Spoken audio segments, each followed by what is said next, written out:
नमस्कार मैत्रिणींनो, जेव्हा मी हा पनीर मसाल्याचा शॉर्ट व्हिडिओ बनवला त्यावेळेस मला त्याच्या लॉंग व्हिडिओसाठी भरपूर मैत्रिणींनी रिकमेंडेशन दिलं.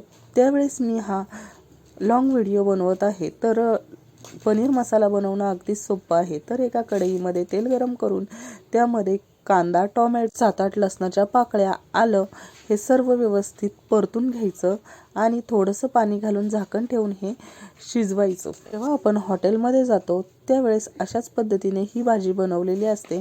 त्याचबरोबर या भाजीमध्ये 2 मिरच्या घालायच्या आहेत. मिरच्यांनी आणखीन चव छान खुलते.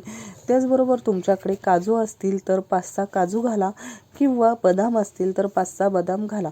तर माझ्याकडे काजू नव्हते त्यामुळे मी बदाम घातले आणि अगदी 5 ते 10 मिनटं हे अगदी थोडंसं पाणी घालून शिजून घेतलं. पूर्ण करपवायचं नाही आहे आणि एका ताटामध्ये थंड होण्यासाठी ठेवायचं आहे. थंड झाले की मिक्सरमधनं छान अशी याची फाईन पेस्ट बनवून घ्यायची आहे. अशा पद्धतीने पेस्ट बनवून झाल्यानंतर त्याच कढईमध्ये तेल गरम करून पुन्हा जिऱ्याची आणि मोहरीची फोडणी द्यायची आहे आणि बनवलेलं सर्व वाटण यामध्ये घालायचं आहे. आता तुम्ही पाहू शकता वाटण किती लालसर असं झालेलं आहे. त्याचबरोबर मी यामध्ये कोणत्याही प्रकारचा कलर वगैरे टाकलेला नाही आहे आणि हे वाटण मस्त असं छान परतून घ्यायचं आहे. त्याचबरोबर त्यामध्ये हळद घालायची आहे, मसाले घालायचे आहेत.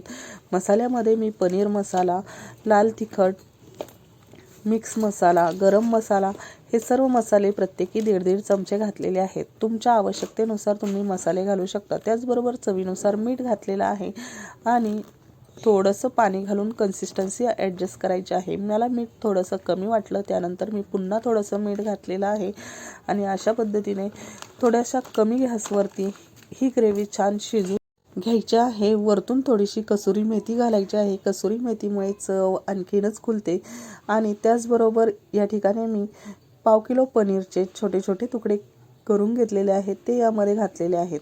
तुम्ही पाहू शकता भाजीला एकदम हॉटेलसारखा कलर आलेला आहे आणि एकदम मस्त अशी तयार झालेली आहे. एक्स्ट्राचा कलर घालण्याची आवश्यकता नाही. व्हिडिओ पूर्ण पाहिल्याबद्दल धन्यवाद आणि चॅनलला